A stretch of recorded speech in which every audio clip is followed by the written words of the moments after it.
Good morning, it's Jeff Altman, the Big Game Hunter, and welcome to No BS Hiring Advice Radio, which I simulcast as a Google Hangout that'll be available on YouTube later on this morning. It's a time where I'd like to spend about 15 minutes speaking with you about some element of hiring, staffing, recruiting, the process from a corporate perspective of doing the selection process and talent acquisition. I do this because I believe that hiring staff doesn't have to be as hard, difficult, painful, or take as long as it does. It's just that many of you have systems in place that impede the process of doing the hiring that you say you want to do. So that's where this show comes in helpful. My e-zine, which is also called No BS Hiring Advice e-zine, which I publish in alternate weeks with my other e-zine. They're each designed to give advice. So if you'd like to receive a complimentary subscription to No BS Hiring Advice e-zine, come over to my website, which is thebiggamehunter.us. You'll see a place where you can subscribe to that one, or my other one, which is No BS Job Search Advice, which if you happen to be looking for a position while you're still in the talent acquisition role, you can subscribe to that. Between the two, I've got tons of great content at my website that'll help you with hiring, that'll help you with finding work. So again, my website is thebiggamehunter.us. In the meantime, this show is brought to you by two sponsors. The first one is Audible. Audible is a service where you can listen to audiobooks from any mobile device, or from the web for that matter. And if you go to audibletrial.com/thebiggamehunter and sign up for a free trial, you'll get a free audiobook as part of that trial. The other subscriber is consultingassignments.com, which is a site where you can find and fill consulting assignments, surprise, full-time consulting positions, temp to perm, and contract to hire opportunities anywhere in the world completely free. Posting a job or a resume is free. Searching jobs and resumes is also free, as is the ability to contact one another. The only thing the site will charge for is if you want to feature a job or a resume is a whopping $10 for 30 days. Ooh. And if you're going to feature more than one position, they have prices and programs that will take the cost down even more. So again, consultingassignments.com. So this is going to be my last show for 2014. I'll be back probably the first week in 2015 with more No BS hiring advice. Let me just start by thanking you for starting to listen to my podcast. I hope you find it helpful. And I want to do a show about recruiters and choosing a recruiting firm to work with. Now, I think the best analogy I can give about my beliefs here starts off with an experience I had many years ago when I was still living in New York. And I wound up in litigation with the owners of this building that I was living in. Now, I had this triplex penthouse apartment with roof rights. The roof rights were spelled out in my lease very explicitly. When one of the building owners said he wanted to build an extension of his apartment up onto the roof and needed a little bit of my space, I said, sure, no problem, but one stipulation, no windows overlooking my property. Fine, he agrees to it, and one day I'm seeing windows being framed out, and I demanded that the construction stop, and we wound up in court. Now, let me get to the important part of this story. I chose the top tenant attorney in New York to represent me. And I had the name attorney from that firm. So it's the guy whose name was on the shingle was the attorney for the firm, and he represented me. In contrast, the building owner hired the top landlord attorney in New York, but he had the junior staff representing him.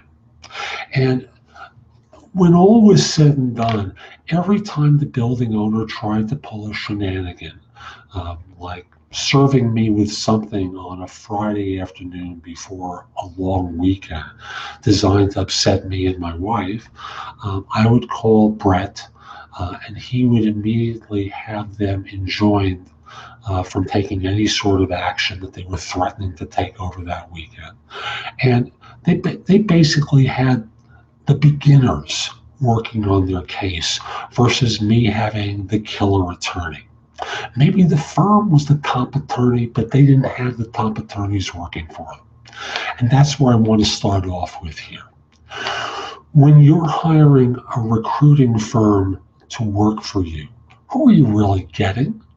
Who's going to be your point person? Is it going to, you may have this name firm. I'm not going to mention the major names in the search business in your market area or anywhere in the world, but are you getting the top people in the office working with you? Or are you getting the junior staff as your interface? Now, the junior staff could be great gophers. They may be the ones that could back up the lead individual, but and their energy may be terrific with filling positions. But is that really who you want to be dealing with day in and day out? Do you want to be paying for their on-the-job education by teaching them what they need to know in order to fill a position? Or do you want to get the top person in that office representing you? Do you want a solo practitioner? Right now in my career, I've chosen to be a solo practitioner. I network with recruiters all over the world to fill positions. So when I'm working with a client, I'm the point person. I've got more than 40 years of search experience, and they're buffered from all the sorts of issues that could come with nonsense resumes. I'm filtering them out for people who are trying to be helpful, but just don't know what my client really needs. So, I start off by saying, you need to get an experienced person on your case, because experience has taught me, my experiences in that legal situation taught me that getting the top person, getting top people to represent me made a world of difference in that case. And boy, did I hammer them. Boy, did I get a lot of money from them at that time. It was one of the pivot points in my time in New York, and I did very well from that. And at the end of the day, the owners and I still remained good friends, which was amazing. We're suing one another. I'm under surveillance. I'm beating them in a lawsuit to the point where they've got to settle, and we're still friends. So, at the end of the day, you want to get a top person representing you. Why? Like I said, you start off with the idea that you don't have to educate them on the basics of doing the job and understanding what your needs are. They know the right questions to ask, and that's gives you and them a huge advantage in time to facilitate the hire. If you're working with a recruiter or a junior recruiter or a rookie recruiter, you're taking the time to teach them.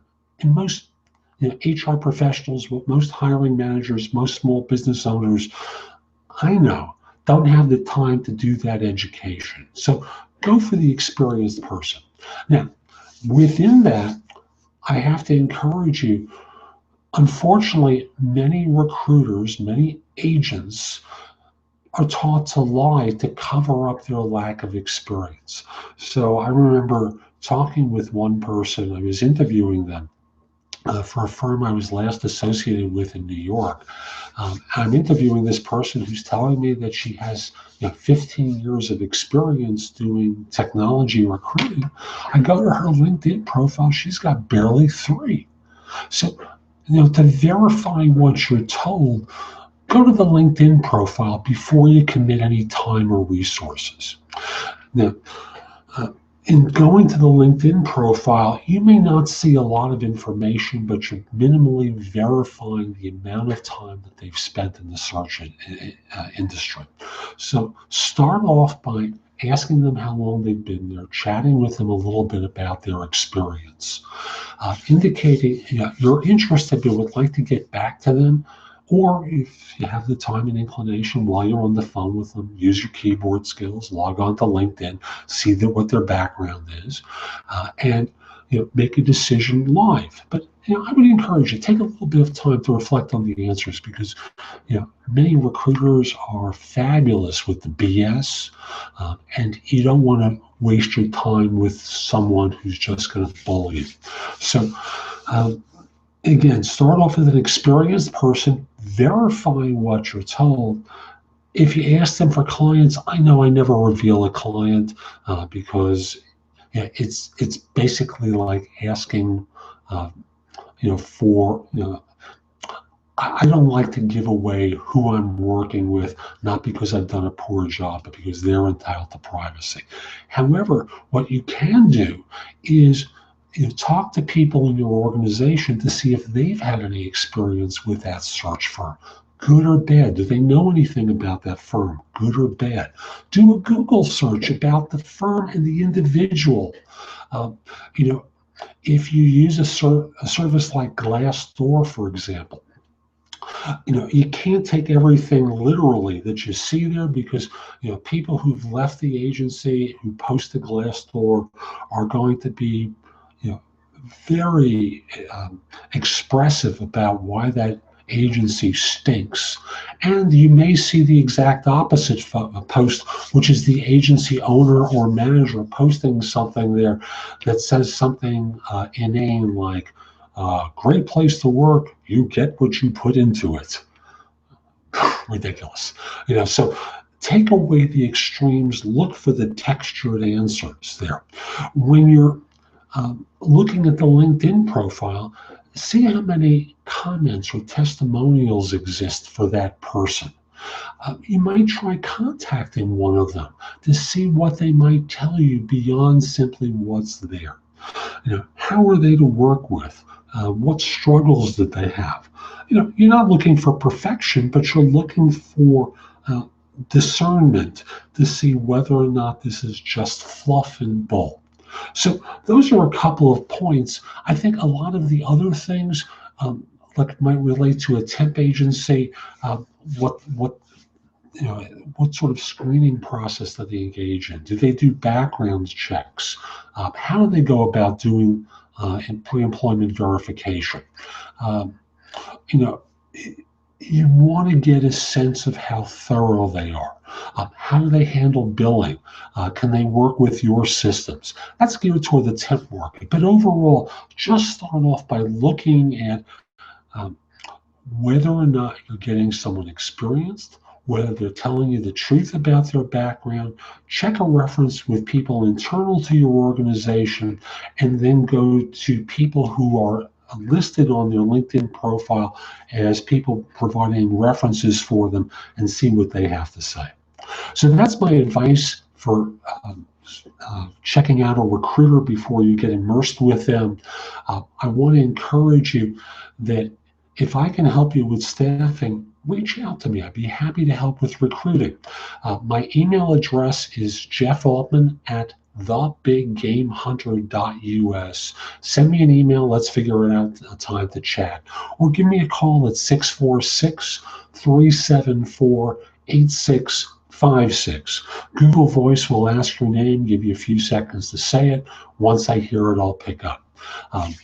If you're sending an email to me, you might just put something in the subject line that says, heard your podcast, and I'll know what this is in reference to.